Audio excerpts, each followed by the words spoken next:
Surat police ગુનાખોરી ડામમાં હાલ patrolling અને combing કરી રહી છે, ત્યારે ભિસ્તાન પોલીસે મોડી રાત્રે અલગ અલગ ટીમો બનાવી પેટ્રોલિંગ અને કોમ્બિંગ કર્યું હતું. સુરતમાં ગુનાખોરીનો ગ્રાફ ઊંચે જઈ રહ્યો હોય, જેને લઈ હવે પોલીસ પણ મોડી રાત સુધી પેટ્રોલિંગ અને કોમ્બિંગ કરે છે, ત્યારે ભિસ્તાન પોલીસે મોડી રાત્રે કોમ્બિંગ કર્યું હતું. સંવેદનશીલ વિસ્તારો અને ખાસ કરીને ભિસ્તાન ગોલ્ડન આવાસમાં પોલીસ દ્વારા ઉચ્ચ અધિકારીઓની હાજરીમાં પેટ્રોલિંગ અને કોમ્બિંગ કરાયું હતું.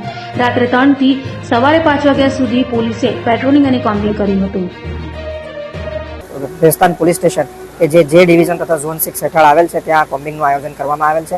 મહેરબાન પોલીસ કમિશનર સાહેબની સૂચના મુજબ તેમજ sector 2 joint police commissioner Shri કે એન ડામોર સાહેબ તથા ઝોન 6 ડીસીપી શ્રી રાજેશ પરમાર સાહેબનાઓની આગેવાનીમાં આ કોમ્બિંગનું આયોજન થયેલ છે. એ આયોજનનો અમારો હેતુ વિસ્તારમાં રહેતા માથાભારે તત્વો કે ગુનાહિત તત્વો કે જે કાયદા વિરોધી પ્રવૃત્તિ કરતા હોય તેમને એ બાબતની બીક બેસે કે પોલીસ અડધી રાત્રે પણ આવીને એમને ચેક કરશે.